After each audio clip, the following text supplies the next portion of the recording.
জয় হিন্দ সবাইকে। আশা করি তোমরা সবাই খুব ভালো আছো। তো তোমরা আমাকে অনেকেই বলছিলে যে দাদা আর্টিকেল সম্বন্ধে একটা ভিডিও দাও, মানে যে সমস্ত ইম্পর্টেন্ট আর্টিকেলগুলো আছে যেগুলো এমটিএস সিএইচএসএল বা যে কোনো মানে এসএসসির এক্সামে আসে সেগুলো সম্বন্ধে একটা ভিডিও দিতে। তো আমি চলে এসেছি সেই ভিডিও নিয়ে। দেখো, আমি তো চাই যে আগে আগে ভিডিও করার, কিন্তু কী বলতো ব্যাকগ্রাউন্ডে অনেক কিছু করতে হয়, মানে অনেক রিসার্চ করতে হয়। আমি যেমন দেখেছি যে কোন কোশ্চেনগুলো সবচেয়ে বেশি এসছে, কোনগুলো আসার মতো, এগুলো সব দেখে আমাকে ভিডিও বানাতে হয়, ঠিক আছে? তো চলো, আর বেশি কিছু না বলে ভিডিওটি শুরু করছি। দেখো, এই ভিডিওটা দেখার পর তুমি প্রত্যেকটা কোশ্চেনের সাথে মিলিয়ে নেবে, দেখবে প্রত্যেকটা কোশ্চেন যেগুলো এসএসসিতে এসছে এই আর্টিকেলগুলোর মধ্যে থেকে এসছে, ঠিক আছে? তো চলো শুরু করছি। আর যদি তোমাদের প্লিজ ভালো লেগে থাকে এই ভিডিওগুলো, আমার এই চ্যানেলটিকে একটু সাবস্ক্রাইব করে দিও এবং একটু লাইক করে দিও। তো চলো শুরু করছি। দেখো, এরা আমাকে ভিডিও বানাতে বলেছিল, ঠিক আছে? সবাইকে আরও অনেকে আছে, সবার নাম তো দিতে পারেনি, তো এই কজন বলেছিল। তো যাই হোক, আমি ভিডিওটি শুরু করছি। আর এই দেখো, আমি এখানে স্লাইডের মধ্যে প্রথমে আর্টিকেল নাম্বার দিয়ে রেখেছি, তারপরে অ্যাবাউট দ্য আর্টিকেল দিয়ে রেখেছি, ঠিক আছে? আর যেগুলো দেখবে স্টার দেওয়া, সেগুলো ভাববে প্রচুরবার এসছে বা অনেকবার এসছে।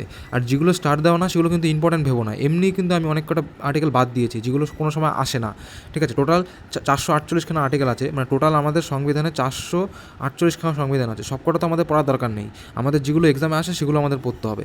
আর যেগুলো স্টার দেওয়া সেগুলো একদম পড়তেই হবে তোমাকে। আর যেগুলো স্টার দেওয়া এখানে দিইনি সেগুলো ইম্পর্টেন্ট, কোনো না কোনো সময় এসছে। আর স্টার দেওয়াগুলো সবচেয়ে বেশিবার এসছে। তাই এই কথাটা বলে আমি শুরু করছি ভিডিওটা, ঠিক আছে? তো দেখো, ফার্স্ট আমাদের আর্টিকেল কি, ধারা 1 নম্বর ধারা, এটা আমাদের পড়তে হবে। 1 নম্বর ধারায় বলা আছে ইউনিয়নের নাম ও তার অঞ্চল, ঠিক আছে? মানে ইউনিয়ন মানে ইউনিয়ন টেরিটরি বলো, ঠিক আছে? বা ওই ভারতের যে এলাকাগুলো সেগুলো, ঠিক আছে? ধারা 2-এ কী দেওয়া আছে, নতুন রাষ্ট্রের ভর্তি অথবা ও প্রতিষ্ঠা, মানে নতুন রাজ্যের সৃষ্টি, ঠিক আছে? সেটা আর্টিকেল 2-তে দেওয়া আছে। আর্টিকেল 3-তে দেওয়া আছে নতুন রাজ্য গঠন, বিদ্যমান রাজ্যগুলির এলাকার সীমানা নাম পরিবর্তন। তার মানে আর্টিকেল 2 আর আর্টিকেল 3-র মধ্যে পার্থক্য কী? আর্টিকেল 2 হচ্ছে নতুন রাজ্যের সৃষ্টি, মানে একদম নতুন রাজ্য। আর আর্টিকেল 3 হচ্ছে যেই সমস্ত রাজ্যগুলো অলরেডি আছে তাদের সীমানা নির্ধারণ বা নাম পরিবর্তন, মানে মডিফিকেশন, ঠিক আছে?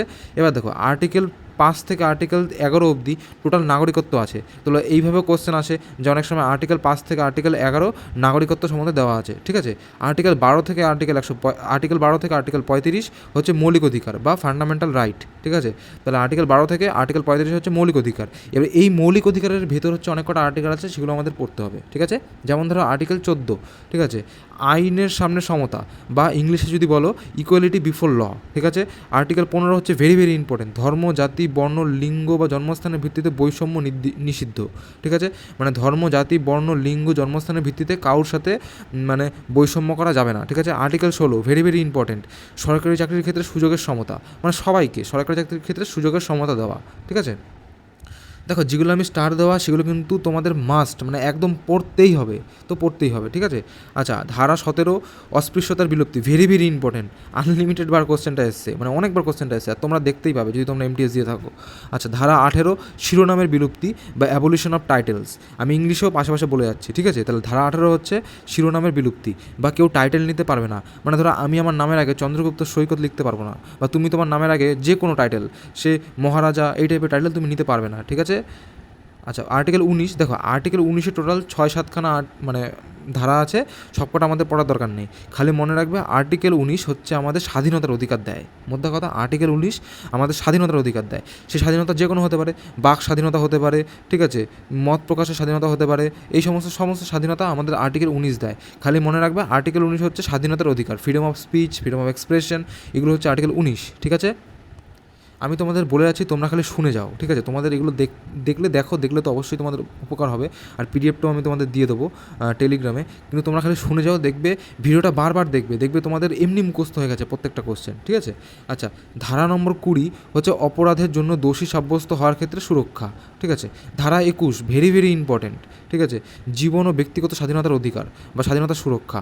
মোদ্দা কথা, তুমি যে বেঁচে থাকতে পারো এই অধিকারটা দিচ্ছে আমাদের আর্টিকেল 21-এ। আমি একটা এক্সট্রা ইনফরমেশন দিয়ে রাখছি, যে যতই এমার্জেন্সি আসুক না কেন, সে ন্যাশনাল এমার্জেন্সি হোক বা রাষ্ট্রপতি শাসন হোক, যাই খুশি হোক না কেন, আর্টিকেল 20 আর আর্টিকেল 21 তোমার কাছ থেকে কেউ কেড়ে নিতে পারবে না, কোনো সময়ের জন্যও না, ঠিক আছে? দেখো, তুমি বলো না, আর্টিকেল 21 যদি তোমার কাছ থেকে কেড়ে নেয়, মানে তোমার জীবন এবং ব্যক্তিগত স্বাধীনতার যদি সুরক্ষাটা, স্বাধীনতার অধিকারটাই যদি কেড়ে নেয়, তাহলে তুমি কীভাবে থাকবে, ঠিক আছে? তাহলে যাই হোক। আচ্ছা, ধারা 23, মানুষের মধ্যে যাতায়াত নিষিদ্ধ এবং জোরপূর্বক শ্রম। যাতায়াত মানে এখানে কী বলছে বলো তো? যখন বাংলা ট্রান্সলেট করেছি তখন ট্রাফিকিংটা যাতায়াত হয়ে গেছে, তোমাদের আমি এই জন্য ইংলিশটা বলে দিচ্ছি। মানে ধরো মেয়ে মানুষ হোক বা মহিলা হোক বা হচ্ছে বাচ্চাদের ওই হিউম্যান ট্রাফিকিং করা যাবে না বা তাদের পাচার করা যাবে না, এটা বলেছে 23-এ। 24-এরটাও ভেরি ভেরি ইম্পর্টেন্ট, কারখানা ও খনিগুলিতে 14 বছরের কম বয়সী বাচ্চাদের নিষেধাজ্ঞা বা 14 বছরের বয়সী কমের ছেলেরা কাজ করতে পারবে না, ঠিক আছে। ধারা 25 থেকে 28 ধর্মীয় স্বাধীনতা, তার মানে কি 25, 26, 27, 28 এই 4টা আর্টিকেল হচ্ছে ধর্মীয় স্বাধীনতার ব্যাপারে বলা আছে। ধারা 29, 30, তাহলে 29 আর 30 হচ্ছে সংখ্যালঘুদের স্বার্থ সংরক্ষণ। সংখ্যালঘু, ঠিক আছে, সংখ্যালঘু যারা মাইনরিটি তাদের স্বার্থ সংরক্ষণের কথা বলা আছে 29 আর 30-এ। 32 ভেরি ভেরি ইম্পর্টেন্ট, এটা হচ্ছে বি.আর. আম্বেদকর এই 32 নম্বর ধারাটিকে বলেছেন heart and soul of the constitution, মানে সংবিধানের আত্মা এবং মানে হৃৎপিণ্ড হচ্ছে এই 32 নম্বর ধারাটা। এটা হচ্ছে মৌলিক অধিকারের প্রয়োগের প্রতিকার, ঠিক আছে। আচ্ছা, 40 নম্বর ধারায় বলা হয়েছে একটি গ্রাম পঞ্চায়েতের গঠন, ঠিক আছে। 40 নম্বর ধারায় বলেছে গ্রাম পঞ্চায়েতের গঠন। আমি তোমাদের বলে যাচ্ছি, তোমরা খালি শুনে যাও। আর প্লিজ যদি তোমাদের এই ভিডিওটি ভালো লেগে থাকে আমার এই ছোট্ট চ্যানেলটিকে একটু লাইক এবং সাবস্ক্রাইব করে দিও। আচ্ছা, ধারা 44 ভেরি ভেরি ইম্পর্টেন্ট, এই কোশ্চেনটা আসবে, একদম মিলিয়ে নিও, এই কোশ্চেনটা আসবে। ইউনিফর্ম সিভিল কোড বা অভিন্ন নাগরিক কোড এখন বিশাল টপিকে চলছে আর বিশাল ইম্পর্টেন্টও টপিক, এই কারণে ইউসিসিটা আসবেই আসবেই তো আসবেই। তো ধারা 44 হচ্ছে ইউনিফর্ম সিভিল কোড, ঠিক আছে। ধারা 45 শিশুদের জন্য বিনামূল্যে এবং বাধ্যতামূলকভাবে শিক্ষার বিধান, ঠিক আছে। ধারা 48 স্মৃতিস্তম্ভ ও স্থান এবং প্রাকৃতিক গুরুত্বের বস্তুর সুরক্ষা, এটা হচ্ছে 48 নম্বর ধারায় বলা হয়েছে, ঠিক আছে। আর্টিকেল 51 ভেরি ভেরি ইম্পর্টেন্ট, মৌলিক কর্তব্য বা ফান্ডামেন্টাল ডিউটি, যেটা ইউএসএসআরের থেকে নেওয়া হয়েছে, মানে এখন নাম রাশিয়া, এই রাশিয়ার কাছ থেকে নেওয়া হয়েছে এই মৌলিক কর্তব্যগুলো। টোটাল 11খানা মৌলিক কর্তব্য আছে, ঠিক আছে। তোমাদের যেগুলো বলে রাখছে শুধু শোনো, তোমরা দেখবে পরীক্ষা কোশ্চেন এমনি পাবে আর এর বাইরে থেকে কোশ্চেন আসবেই না। তোমরা মিলিয়ে নিও আমার থেকে, আমার এই ভিডিওগুলো দেখে বা দেখে নিও যে কোশ্চেন এর থেকে আসছে কিনা, মিলিয়ে নিও একবার। আচ্ছা, ধারা 52 ভারতের রাষ্ট্রপতি, তার মানে আর্টিকেল 52-তে বলা হচ্ছে রাষ্ট্রপতির ব্যাপারে। আর্টিকেল 54 রাষ্ট্রপতি নির্বাচন। দেখো যেগুলো স্টার সেগুলো কিন্তু পড়তেই হবে, কোনোভাবেই ছাড়া যাবে না, ঠিক আছে। আর এগুলোকেও পড়বে কিন্তু, এই যেগুলো স্টার দেওয়া নেই, আমি এমনি অনেক কিছু বাদ দিয়েছি। আচ্ছা, article 61 impeachment of the president বা রাষ্ট্রপতিকে ছাঁটাই করে দেওয়ার ব্যাপারে দেওয়া আছে হচ্ছে আর্টিকেল 61-তে। আর্টিকেল 63 ভারতের উপরাষ্ট্রপতি বা ভাইস প্রেসিডেন্টের সম্বন্ধে দেওয়া আছে আর্টিকেল 63-তে, ঠিক আছে। নেক্সট, ধারা 72 বা আর্টিকেল 72 রাষ্ট্রপতির ক্ষমা প্রদান করার ক্ষমতা বা হচ্ছে পার্ডন, মানে রাষ্ট্রপতি যে একজনকে চাইলে, ধরো কারোর ফাঁসি হয়ে গেল, সে যদি রাষ্ট্রপতির কাছে গিয়ে মানে ক্ষমা চায়, রাষ্ট্রপতি যদি চায় তাকে ক্ষমা করে দিতে পারে এবং তাকে সমস্ত তার যা সে শাস্তি পেয়েছে সেই শাস্তির থেকে তাকে বাঁচাতে পারে। তো এটা হচ্ছে রাষ্ট্রপতির পার্ডন করার ক্ষমতা, এটা হচ্ছে 72-এ দেওয়া আছে, মনে রাখবে। আর্টিকেল 76 ভেরি ভেরি ইম্পর্টেন্ট, ভারতের অ্যাটর্নি জেনারেল, তাহলে ভারতের অ্যাটর্নি জেনারেলের সম্বন্ধে দেওয়া আছে কোথায়? আর্টিকেল 76-এ। ধারা 80 রাজ্যসভার গঠন, ধারা 81 লোকসভার গঠন, ধারা 110 ভেরি ভেরি ইম্পর্টেন্ট মানি বিল, তার মানে মানি বিল বা অর্থ বিল, এটা সম্বন্ধে দেওয়া আছে ধারা 110-এ। তাহলে মানি বিল বা অর্থ বিল দেওয়া আছে ধারা 110-এ, ঠিক আছে। ধারা 112 বার্ষিক আর্থিক বাজেট বা অ্যানুয়াল ফাইন্যান্সিয়াল স্টেটমেন্ট, ঠিক আছে। এই দুটো আর্টিকেল কিন্তু মনে রাখবা, খুবই ইম্পর্টেন্ট, দুটো আমি স্টার্ট দিয়ে রেখেছি। তার ধারা 110 মানি বিল আর ধারা 112 হচ্ছে আর্থিক বাজেট বা হচ্ছে অ্যানুয়াল ফাইন্যান্সিয়াল স্টেটমেন্ট, ঠিক আছে। ধারা 123 সংসদ অবকাশ চলাকালীন অধ্যাদেশ জারি করার জন্য রাষ্ট্রপতির ক্ষমতা, মানে এখানে বলতে আছে ধরো লোকসভা এবং রাজ্যসভা স্থগিত আছে বা বন্ধ আছে, সেখানে মানে কেউ লোক নেই, ঠিক আছে, তখন রাষ্ট্রপতি চাইলে কী করতে পারে? সে অর্ডিন্যান্স জারি করতে পারে, ঠিক আছে, তার ইচ্ছা মতো, ঠিক আছে। এটাই এখানে বলেছে 123-এ। ধারা 124 সুপ্রিম কোর্টের প্রতিষ্ঠা বা সুপ্রিম কোর্টের সম্বন্ধে দেওয়া আছে, তাহলে ধারা 124 এটাও ইম্পর্টেন্ট, এখানে সুপ্রিম কোর্টের সম্বন্ধে দেওয়া আছে, ঠিক আছে। ধারা 139 বা 139 এখানে হচ্ছে নির্দিষ্ট রিট জারি করতে পারে সুপ্রিম কোর্ট, মানে টোটাল আমাদের 5খানা রিট আছে, হেবিয়াস কর্পাস, ম্যান্ডামাস, সার্টেররি, প্রোহিবিশন আর কোয়ান্টো, ঠিক আছে। এই 4টে রিট খুবই ইম্পর্টেন্ট রিট, তো আমি চাইলে পরেও তোমাদের একটা ভিডিও বানিয়ে দিতে পারি। তো এই 4টে রিট, এই 5টা রিট সম্বন্ধে দেওয়া আছে, মানে এই 5টা রিট জারি করতে পারে সুপ্রিম কোর্ট, এটা দেওয়া আছে হচ্ছে আর্টিকেল 139, ঠিক আছে। ধারা 148 এটাতে দেওয়া আছে ভারতের নিয়ন্ত্রক ও নিরীক্ষক জেনারেল, মানে CAG, control and auditor general of India সম্বন্ধে দেওয়া আছে ধারা 148-এ। মনে রাখবে তাহলে তোমরা যে কন্ট্রোল এবং অডিটর জেনারেল অফ ইন্ডিয়া এটা হচ্ছে 148। 153 রাজ্যের গভর্নর, 154 গভর্নরের নির্বাহী ক্ষমতা, 161 ভেরি ভেরি ইম্পর্টেন্ট গভর্নরের ক্ষমা করার ক্ষমতা। তাহলে আগে আমরা দেখেছি যে মানে তোমার হচ্ছে ওই প্রেসিডেন্টের মানে রাষ্ট্রপতির ক্ষমা করারও কিছু ক্ষমতা থাকে, আবার সেরকম গভর্নরেরও ক্ষমা করার কিছু ক্ষমতা থাকে। কিন্তু গভর্নর কিন্তু চাইলে মানুষকে মানে ফাঁসির হাত থেকে বাঁচাতে পারে না, কিন্তু প্রেসিডেন্ট চাইলে একজনকে ফাঁসির হাত থেকে পর্যন্ত বাঁচিয়ে দিতে পারে। ঠিক আছে, এটুকুনি হচ্ছে পার্থক্য। 165 ভেরি ভেরি ইম্পর্টেন্ট, রাজ্যের অ্যাডভোকেট জেনারেল। ওদিকে আমি একটু আগে বললাম তোমাদের ভারতের অ্যাডভোকেট জেনারেল, এখানে হচ্ছে রাজ্যের অ্যাডভোকেট জেনারেল হচ্ছে 165। 199 রাজ্যের মানি বিল। ওইদিকে আমি 110 কত বলেছিলাম, 110 বলেছিলাম হচ্ছে ভারতের মানি বিল, আর এখানে হচ্ছে 199 হচ্ছে রাজ্যের মানি বিল। ওদিকে হচ্ছে 112 হচ্ছে রাজ্যের মানে ভারতের বাজেট, আর 202 হচ্ছে রাজ্যের বাজেট বা রাজ্যের অ্যানুয়াল ফাইন্যান্সিয়াল স্টেটমেন্ট। ঠিক আছে, রাজ্যের বাজেট হচ্ছে 202, এগুলো কিন্তু মনে রাখবে, যেগুলো স্টার দিয়ে রেখেছি প্লিজ মনে রাখবে এগুলো। দেখবে তোমাদের মানে আর্টিকেল নিয়ে কোনো চিন্তাই হবে না। ঠিক আছে, মানে এতবার তোমরা দেখবে এই ভিডিওটাকে বা এই পিডিএফটাকে, দেখবে আর্টিকেল নিয়ে তোমাদের আর কোনো চিন্তাই হবে না। আর আমি অনেক কষ্ট করে আর্টিকেলগুলো লিখেছি বা করেছি, এর জন্য আমার অনেক টাইমও গেছে। ঠিক আছে, যাই হোক, ধারা 213, ধারা 213-তে বলা হয়েছে যে অধ্যাদেশ বা অর্ডিন্যান্স জারি করার ক্ষমতা গভর্নরের। একটু আগে আমি তোমাদের দেখালাম যে যখন রাজ্যসভা লোকসভা স্থগিত থাকে তখন রাষ্ট্রপতি অর্ডিন্যান্স জারি করতে পারে, আর ঠিক এই 213-তে হচ্ছে মানে যখন আমাদের বিধানসভা মানে রাজ্যের বিধানসভা স্থগিত থাকে তখন গভর্নর তার মানে অর্ডিন্যান্স জারি করতে পারে। ঠিক আছে, 214 হচ্ছে রাজ্যগুলির জন্য উচ্চ আদালত।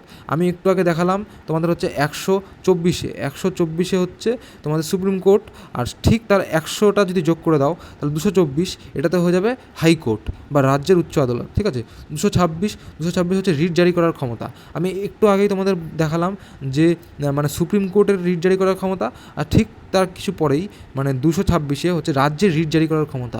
5টা রিট কি, হেভিয়াস কর্পাস, ম্যান্ডামাস, প্রহিবিশন, সার্টিউরারি আর কো ওয়ারেন্টো। ঠিক আছে, আচ্ছা, ধারা 243 থেকে 243 ঠিক আছে, মানে এমনভাবে হবে 243, 243A, 243B, 243C, 243D, এরকম করতে করতে অবধি হচ্ছে পঞ্চায়েতের সম্বন্ধে দেওয়া আছে। আর টোটাল 29টা এখানে আর্টিকেল আছে। ঠিক আছে, মানে টোটাল 29টা হচ্ছে এই পঞ্চায়েতের সম্বন্ধে দেওয়া আছে। আর তার মধ্যে এই ধারা 243A যেটা ভেরি ভেরি ইম্পর্টেন্ট, পরীক্ষাতেও আসে, সেটা হচ্ছে গ্রাম সভা গঠন। তাহলে যদি বলে যে গ্রাম সভা গঠন বা গ্রাম সভা ভারতীয় সংবিধানের কোন আর্টিকেলে দেওয়া আছে, সঠিক উত্তর হিসাবে 243A। 243B পঞ্চায়েতগুলির গঠন। তো 243A হচ্ছে গ্রাম সভা, আর 243B হচ্ছে পঞ্চায়েতগুলির গঠন। ঠিক আছে, এবার দেখো ধারা 243P থেকে ও এর পরে কি, ও এর পরে পি, তাহলে 243P থেকে 243ZG পর্যন্ত হচ্ছে পৌরসভা। জাস্ট মুখস্থ করে রেখো, এগুলো তোমাদের বুঝতে হবে না। আর ধারা 243ZH থেকে ধারা 243ZT পর্যন্ত সমবায় সমিতি বা কোঅপারেটিভ সোসাইটি। ঠিক আছে, সমবায় সমিতি বা কোঅপারেটিভ সোসাইটি। আমি যেটুকুনি বলছি দেখো, এখানে মনে হয় বড় জোরে 100টা আর্টিকেল থাকতে পারে। তার মানে দেখো 448টা আর্টিকেলের থেকে আমি 348টা প্রায় বাদ দিয়ে দিয়েছি। ওগুলো ইম্পর্টেন্ট না, কোনো সময় আসেও না, এই জন্য আমরা পড়বো কেন। তো যেগুলো আসে সেগুলো আমি দিয়ে রেখেছি, আর এতবার এসছে এই কোশ্চেনগুলো। ঠিক আছে, আচ্ছা, 246A হচ্ছে পণ্য ও পরিষেবা কর সংক্রান্ত বিশেষ বিধান। ঠিক আছে, 248 আইন প্রণয়নের আবিষ্ট ক্ষমতা বা রেসিডুয়ারি পাওয়ার। খালি মনে রাখবে যে রেসিডুয়ারি পাওয়ার হচ্ছে আর্টিকেল 248। আমার সাথে তোমরা বলো, রেসিডুয়ারি পাওয়ার অফ দ্য কনস্টিটিউশন হচ্ছে 248, তার মানে রেসিডুয়ারি পাওয়ার 248, রেসিডুয়ারি পাওয়ার 248। এটা আমি স্টার্ট দিতে ভুলে গেছি, কিন্তু এটা ইম্পর্টেন্ট। ঠিক আছে, 279A, এইটা হচ্ছে goods and service tax council. তাহলে goods and service tax council হচ্ছে কত নম্বর আর্টিকেলে, 279A। 280 এটা হচ্ছে অর্থ কমিশন বা ফাইন্যান্স কমিশন। 280 এটা হচ্ছে অর্থ কমিশন বা finance commission. Very very important, very very very very important. ঠিক আছে, তাহলে ধারা 280 হচ্ছে অর্থ কমিশন বা ফাইন্যান্স কমিশন। আমার সাথে বলো, ধারা 280 অর্থ কমিশন বা ফাইন্যান্স কমিশন। আচ্ছা, ধারা 300A এটা সম্পত্তির অধিকার। আগে এই সম্পত্তির অধিকারটা আর্টিকেল 30-এ ছিল। ঠিক আছে, সরি, আর্টিকেল 31-এ ছিল, যেটা আমাদের মৌলিক অধিকারের মধ্যে পড়তো। পরে কি হয়, এই আর্টিকেল 31-এর থেকে সরিয়ে এটাকে 300-তে এনে দেওয়া হয়। তো এই এখন সম্পত্তির অধিকার একটা মৌলিক অধিকার না, সাধারণ অধিকার। তাহলে মনে রাখবে আর্টিকেল 300A হচ্ছে সম্পত্তির অধিকার। ঠিক আছে, আচ্ছা, ধারা 312 এটা হচ্ছে সর্বভারতীয় সেবা বা অল ইন্ডিয়া সার্ভিস, মানে হচ্ছে ওই মানে IPS IAS ওদের ব্যাপারে। ঠিক আছে, তার ধারা 312 হচ্ছে সর্বভারতীয় সেবা বা হচ্ছে অল ইন্ডিয়া সার্ভিস। আচ্ছা, ধারা 315 ভেরি ভেরি ইম্পর্টেন্ট, ইউনিয়ন এবং রাজ্যগুলির পাবলিক সার্ভিস কমিশন। মানে রাজ্যে যে সমস্ত PCS হয়, আমাদের ওয়েস্ট বেঙ্গলে যে সমস্ত WBCS হয়, সেটাও 315-এর মধ্যে পড়ছে। আর সেন্ট্রালে যদি UPSC দেখো বা ইউনিয়ন পাবলিক সার্ভিস কমিশন, সেটাও 315-এর মধ্যে পড়ছে। ঠিক আছে, ধারা 323 এটা হচ্ছে ট্রিবিউনাল। ঠিক আছে, এটা একটা কোর্টই বলতে পারো। আচ্ছা, ধারা 324 এইটা হচ্ছে নির্বাচনের তত্ত্বাবধান, নির্দেশনা এবং নিয়ন্ত্রণ একটি নির্বাচন কমিশনারের ওপর ন্যস্ত করা হবে। মানে মোদ্দা কথা, এই ধারা 324 হচ্ছে ইলেকশন কমিশন, মনে রাখো কিন্তু এটা কিন্তু আসতে পারে, কারণ এখন ভোট চলছে, তো ইলেকশন কমিশন ইসি, তাহলে ধারা 324 হচ্ছে ইসি বা ইলেকশন কমিশন, ধারা 324 হচ্ছে ইসি বা ইলেকশন কমিশন, ধারা 324 হচ্ছে ইলেকশন কমিশন, ধারা 338 হচ্ছে এসসিদের জন্য জাতীয় কমিশন, বা ইংলিশে বলবো ন্যাশনাল কমিশন ফর এসসি, ঠিক আছে। তাহলে ধারা 338 হচ্ছে ন্যাশনাল কমিশন ফর এসসি বা এসসিদের জন্য জাতীয় কমিশন, আর ধারা 338A এটা হচ্ছে এসটিদের জন্য জাতীয় কমিশন, আর ধারা 338B এটা হচ্ছে ব্যাকওয়ার্ড ক্লাস বা ওবিসিদের জন্য জাতীয় কমিশন, ঠিক আছে, তোমরা মনে রাখবে। আচ্ছা, ধারা 343 এইটা হচ্ছে ইউনিয়নের সরকারি ভাষা বা অফিসিয়াল ল্যাঙ্গুয়েজ, তার মানে ধারা 343-এ দেওয়া আছে অফিসিয়াল ল্যাঙ্গুয়েজ সম্বন্ধে। তাহলে যদি কোশ্চেন আসে, এটা কিন্তু ভেরি ভেরি ইম্পর্টেন্ট, যদি কোশ্চেন আসে যে অফিসিয়াল ভাষা বা অফিসিয়াল ল্যাঙ্গুয়েজ সম্বন্ধে কোন আর্টিকেলে দেওয়া আছে, তখন সঠিক উত্তর যাবে 343। 352 হচ্ছে জরুরি অবস্থা ঘোষণা বা ন্যাশনাল এমার্জেন্সি, যেটা শুধুমাত্র একবারই হয়েছিল, ঠিক আছে, ইন্দিরা গান্ধীর সময়। তাহলে কি 352 হচ্ছে জরুরি অবস্থা বা জাতীয় জরুরি অবস্থা বা ন্যাশনাল এমার্জেন্সি, এটা হচ্ছে ইন্দিরা গান্ধীর সময় হয়েছিল 1975-এ। 356 হচ্ছে রাষ্ট্রীয় জরুরি অবস্থা বা রাষ্ট্রপতি শাসন, আর 360 হচ্ছে অর্থ এমার্জেন্সি বা ফাইন্যান্সিয়াল এমার্জেন্সি, এটা হচ্ছে একবারও হয়নি, 0বার, ঠিক আছে। তাহলে 352 ভেরি ভেরি ইম্পর্টেন্ট, এটা হচ্ছে জাতীয় জরুরি অবস্থা বা ন্যাশনাল এমার্জেন্সি। 356 এটা হচ্ছে রাষ্ট্রপতি শাসন, আর 360 এটা হচ্ছে ফাইন্যান্সিয়াল এমার্জেন্সি বা আর্থিক এমার্জেন্সি, ঠিক আছে, বা আর্থিক জরুরি অবস্থা। দেখো আর বেশি নেই, আর মাত্র 5টা রয়েছে। ধারা 368 এটা হচ্ছে সাংবিধানিক সংশোধনের জন্য সংসদের ক্ষমতা, মধ্যে কথা অ্যামেন্ডমেন্ট, মানে একটা ধরো আইন কেউ বানিয়েছে, সেই আইনটা এখন মানে অ্যামেন্ড করতে হবে, বা কেউ মনে করলো এই আইনটা ভুল, তখন সেটাকে চেঞ্জ করতে হবে, তো সেটাকে বলা হয় অ্যামেন্ডমেন্ট। তাহলে আর এই অ্যামেন্ডমেন্ট করার ক্ষমতা দেওয়া আছে ধারা 368-তে, অ্যামেন্ডমেন্ট করার ক্ষমতা দেওয়া আছে ধারা 368-তে, তোমরা মনে রাখবে যে অ্যামেন্ডমেন্ট করার ক্ষমতা দেওয়া আছে ধারা 368। আর্টিকেল 370 সবাই জানো, আর্টিকেল 370 যেটা এখন আর নেই, জম্মু কাশ্মীরের মধ্যে ছিল, জম্মু কাশ্মীরকে স্পেশাল স্ট্যাটাস দেওয়া হয়েছিল, যেটা এখন আর নেই, ঠিক আছে। আচ্ছা, ধারা 371A এটা হচ্ছে নাগাল্যান্ড রাজ্য সম্পর্কিত বিশেষ বিধান, মানে নাগাল্যান্ড রাজ্যের সম্পর্কে বিশেষ বিধানের ব্যাপারে দেওয়া আছে আর্টিকেল 371A, আর আর্টিকেল 371F এটা হচ্ছে সিকিমের জন্য বিশেষ বিধান, আর আর্টিকেল 371I এটা হচ্ছে গোয়ার জন্য বিশেষ বিধান। তাহলে দেখো 371A নাগাল্যান্ডের জন্য, 371F সিকিমের জন্য, 371I গোয়ার জন্য, ঠিক আছে। দেখো আমি কিন্তু তোমাদের সব কটা আর্টিকেল করে দিলাম যেগুলো ইম্পর্টেন্ট, এর বেশি আর আর্টিকেল ইম্পর্টেন্ট নেই। দেখবে তুমি মিলিয়ে নিও যখন তুমি কোশ্চেন করবে, তুমি যাই না এখন কেউ ওই লাস্টের দিকে ভিডিওগুলো দেখছো কি না, তো যাই হোক যে শুনছো তাদের বলছি যে দেখবে তুমি কোশ্চেন যখন আসবে মিলিয়ে নেবে, এর বাইরে থেকে একটা কোশ্চেনও আসবে না, অসম্ভব। আমি যেই কটা আর্টিকেল দিয়েছি এর বাইরে থেকে কোনো দিনও আসা সম্ভবই নয়, ঠিক আছে। হ্যাঁ, এখন যদি এমন করে সিজিএলে তুমি যাও, সিজিএলে হয়তো উল্টোপাল্টা কোশ্চেন করে দিতে পারে, ঠিক আছে, কিন্তু এমটিএস আর সিএইচএসএলের জন্য এর বাইরে মানে কোনো দরকারই নেই পড়ার, এই আর্টিকেল কটা এনাফ, মোর দ্যান এনাফ, ঠিক আছে। তো চলো এই বলে ভিডিওটা আমি শেষ করছি, অনেকটা বড় হয়ে গেল ভিডিও, আশা করি তোমাদের ভালো লেগেছে ভিডিওটা, আর যদি ভালো লেগে থাকে প্লিজ আমার এই ছোট্ট চ্যানেলটিকে একটি লাইক এবং সাবস্ক্রাইব করে দিও। তো চলো রাখছি, বাই, জয় হিন্দ, বন্দে মাতারাম, গড ব্লেস ইউ অল।